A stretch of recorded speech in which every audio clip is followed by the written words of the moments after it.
Alright everybody, welcome back to the channel. It is Maddie here from Chilled TCG. Today we're going to be taking a look at the 10 best decks in the standard format going into the month of March 2021. And as always, all of the tournament statistics in this video were gathered by Cash Vendor Man and Pokestats.com.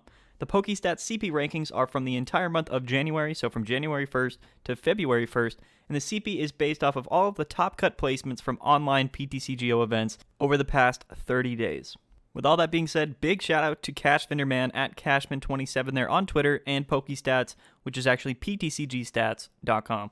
Alright, and kicking off our list at the number 10 spot, we have Turbo Zacian. Turbo Zacian has been around for a little while now, however, Shining Fates has given this deck a new face, and it's sort of seeing a resurgence in this past sort of a week or so now that Shining Fates has been legal.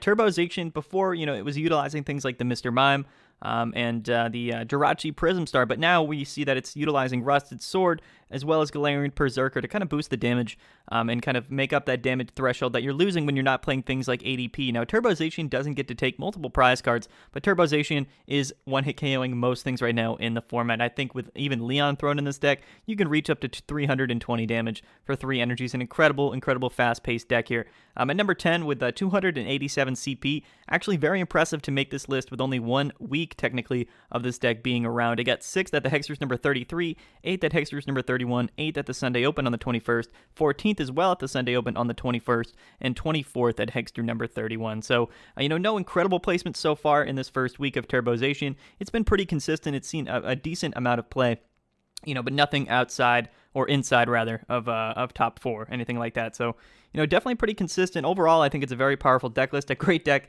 to be playing on the ladder. I have a little green arrow there in the top left because, that's what I'm going to use to signify whether these decks are on the rise or kind of on the fall right now going into this month of March.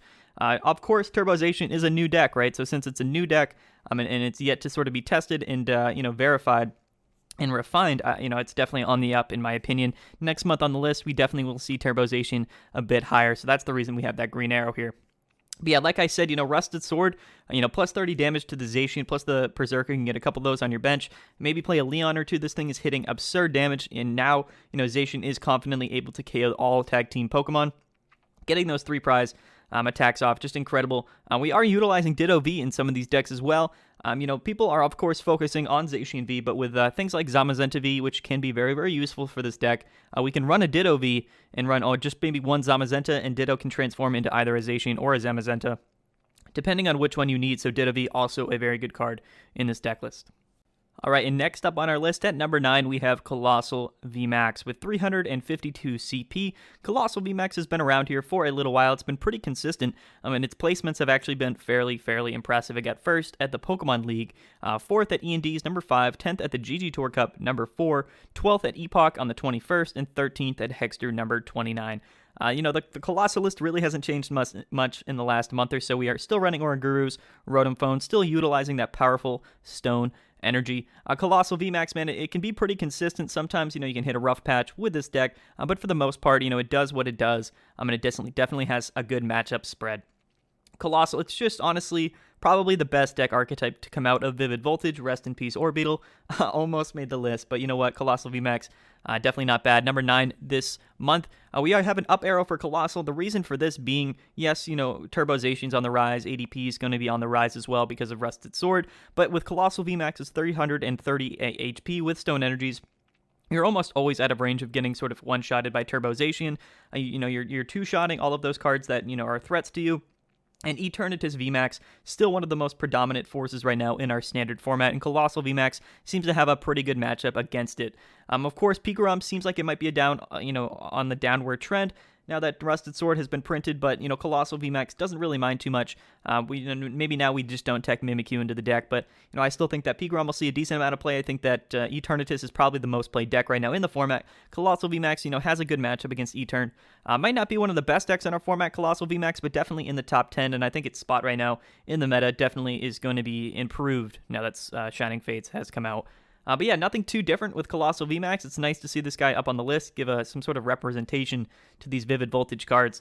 But yeah, I don't really have too much to say. If you guys haven't played Coalossal VMAX, try it out. It's definitely very fun. And you might get some good placements with it.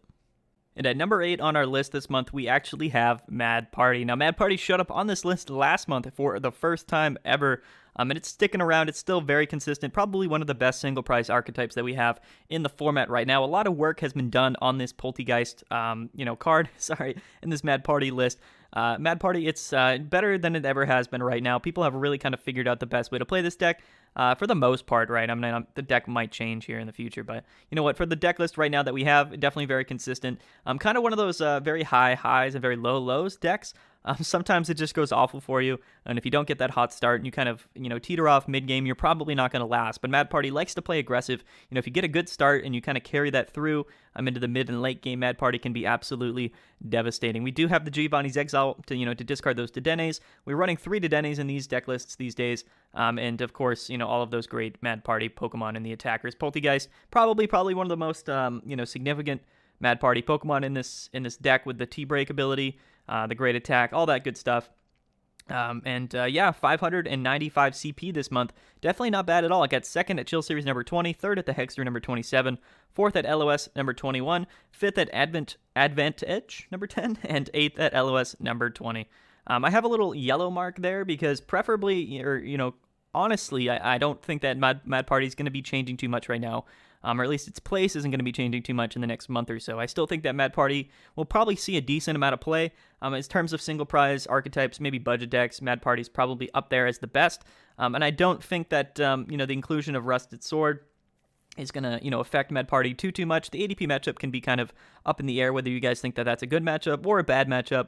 But things like Eternatus definitely aren't great. So you can make an argument that Mad Party might go down in terms of its viability for this next month or so going into the Shining Fates meta. But for the most part, I think that it's pretty much going to be leveled off. And it's going to stay the same for the next 30 days or so. But Mad Party, yeah, man, definitely cool. Definitely pretty interesting. It's always nice to see when Mad Party, has some good placements and makes the finals sometimes. So big shout out to Mad Party at number 8. And number 7 on the list, we have Rillaboom Raug, sort of the Rillaboom engine, Rillaboom box, as some people like to call it.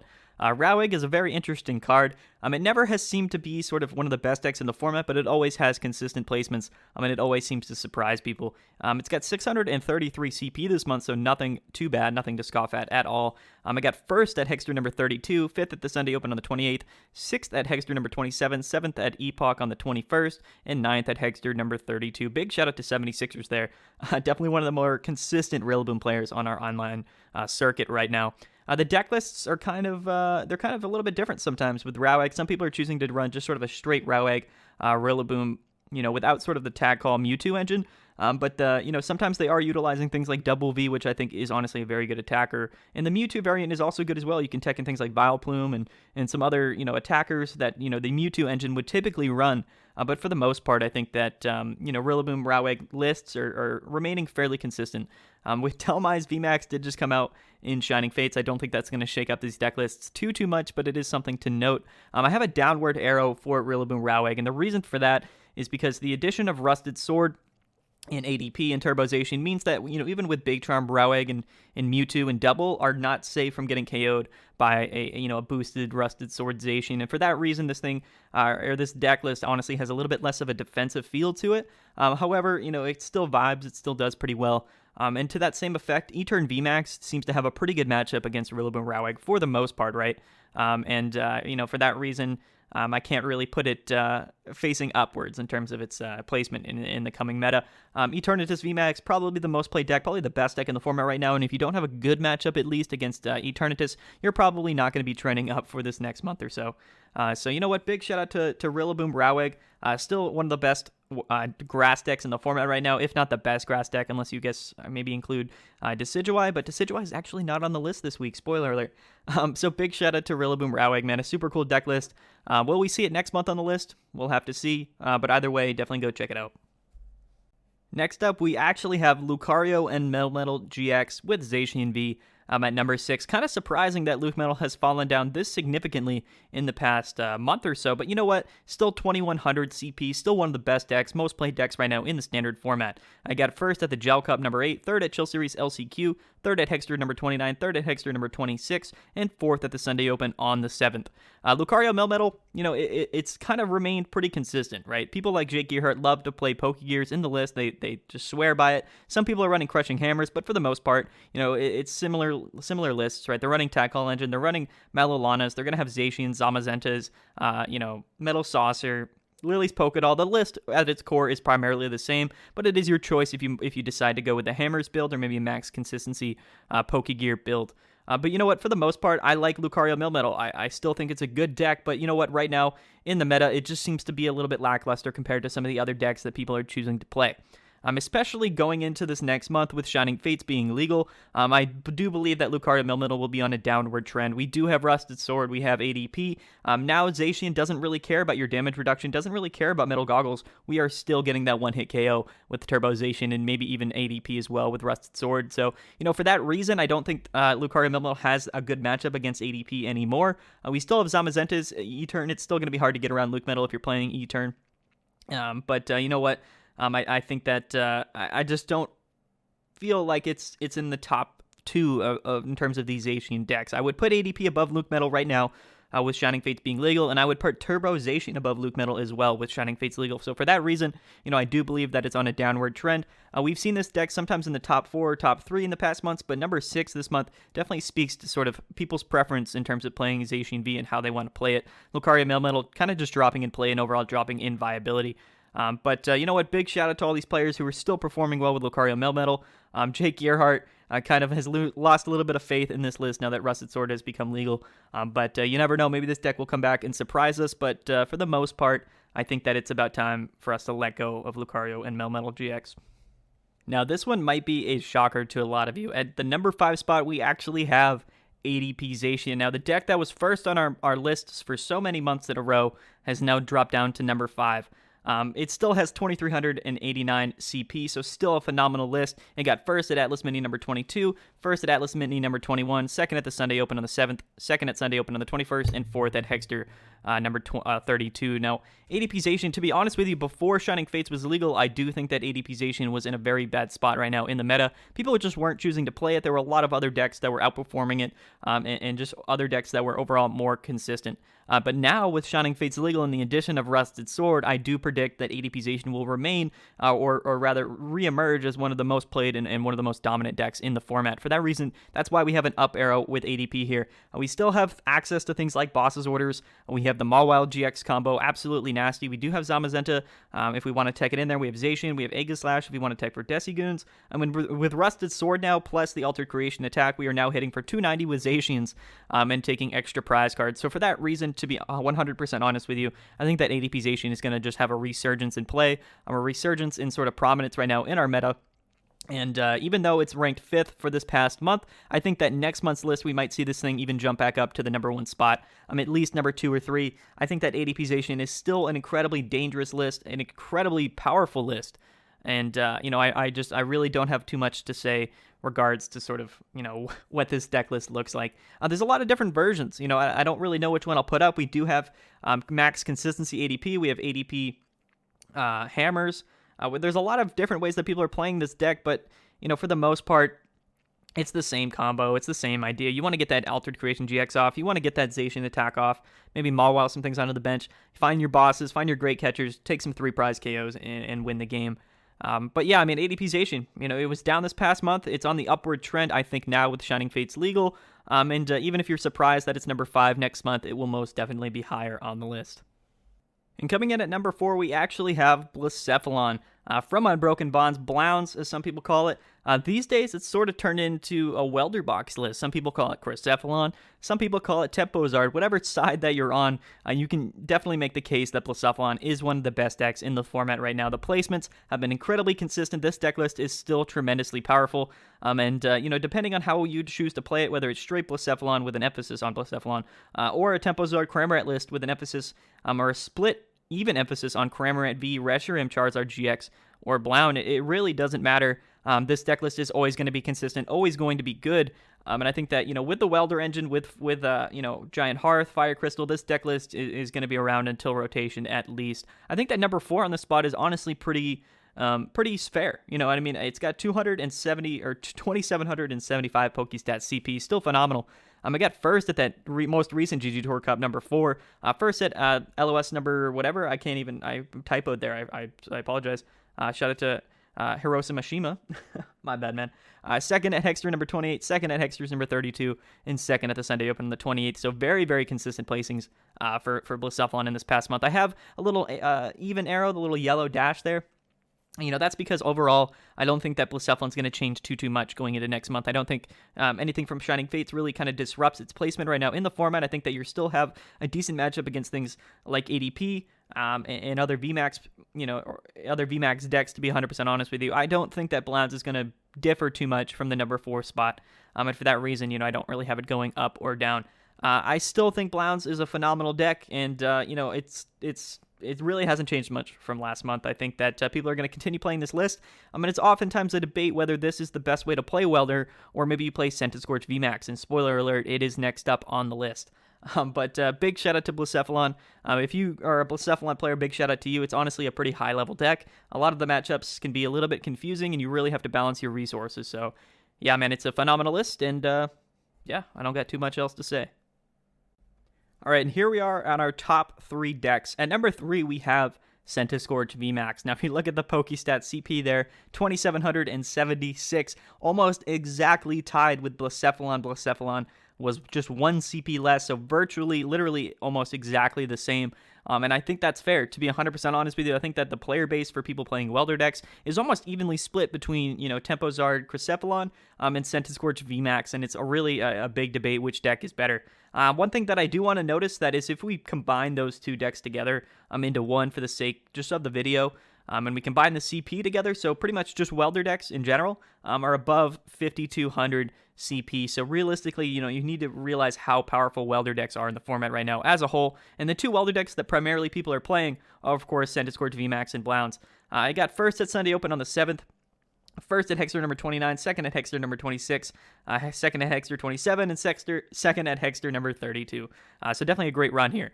I'm at Hexter's over this past month. Big shout out to Thomas and Cash for just always consistently placing well with Centiskorch. They are definitely the pilots and the more significant players playing this list. But shout out to everybody who's playing Centiskorch, of course.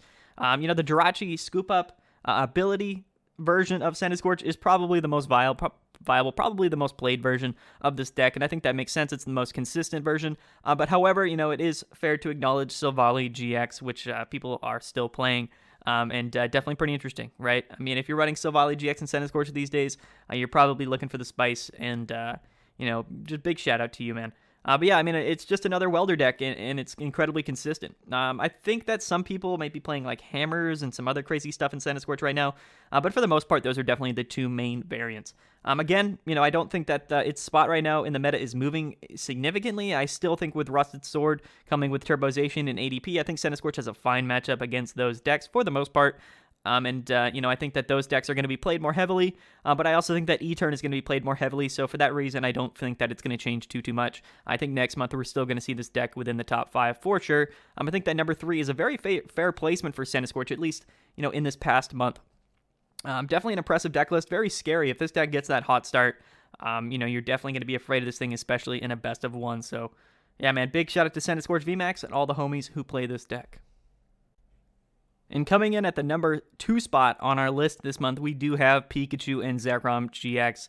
Pikarom, man, it's honestly over the past month or 2, in my eyes, it is the best, most consistent deck right now in our format. I got first at Hexter number 33, first at the Sunday Open on the 21st, first at Hexter number 30, first at the Chill Series LCQ, and first at Hexter number 28. It's got 3,910 CP, so a massive jump up from our from our 3rd and 4th placements here, those Welder decks combined. But you know what? Pikarom, absolutely phenomenal. The list, again, still hasn't changed much since Players Cup 2 when Zaclasage won. With his phenomenal Pikarom list, we are still running hammers, still running those incredible Boltunds and Mewtwo and Mew GXs, as well as maybe Yellgrunts as well to help our matchup against Eternatus VMAX. Pikarom, in my eyes, to be honest with you, it's the most well-rounded deck right now in the format. I know Zaclasage also thinks so, and plenty of other people. When this deck is rolling, and it's a best of 1, and they get that perfect start, they hit their hammers, there's literally, and I mean literally, nothing you can do to beat this deck.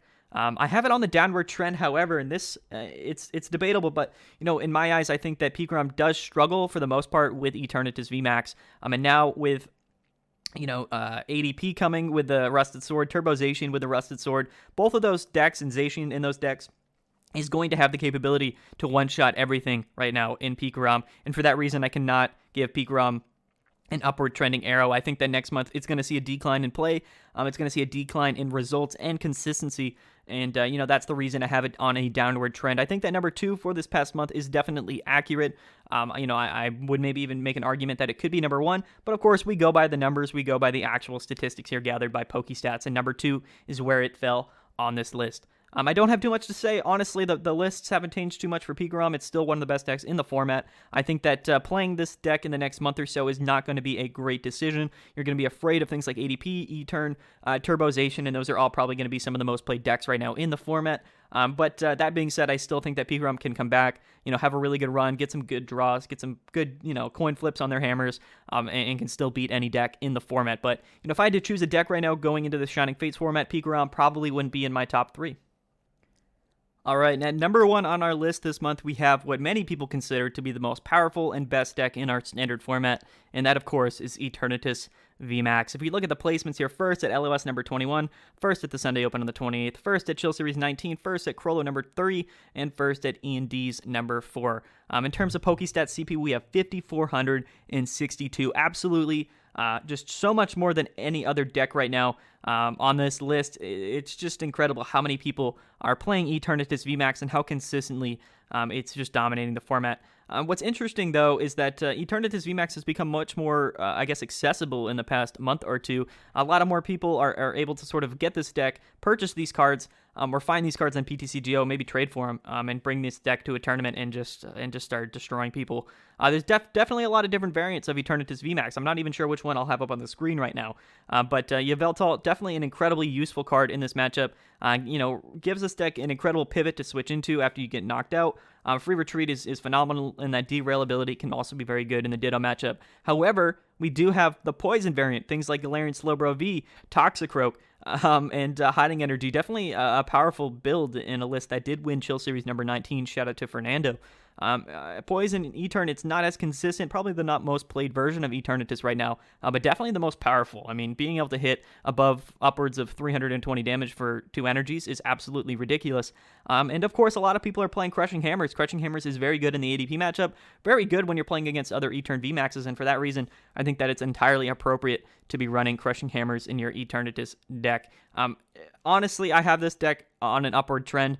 I think that going into this next month with Shining Fates, it will be the best deck in the format by far. I think that you still have a very good matchup against ADP. I think you have a very good matchup against things like Turbo Zacian. And I still think that you have a decent matchup against Peak as well. And all those other decks that we saw in here, like Centiskorch, like Raug, and Luke Metal being on the fall, I think that Eternatus VMAX, as well as Mad Party as well, I think that Eternatus VMAX has a very good damage matchup spread right now in the format, and I don't think a lot of decks really want to run into Eternatus VMAX. In my opinion, it's still going to be the best deck for the next month or two. When we see this next month on the list, it's probably going to be at the number 1 spot yet again, and I don't think that's a surprise to too many people. Probably one of the most ridiculous decks that people have ever been playing in the Pokemon TCG. So big shout out to Eternatus VMAX, man. Absolutely killing it this month, and we'll see if it kills it again next month as well. All right, everybody, thank you so much for watching this video. I hope you guys enjoyed. Let me know in the comment section below your opinion on these decks, on your deck lists. What rankings would you give to these lists? I'm always interested to hear your guys' opinions.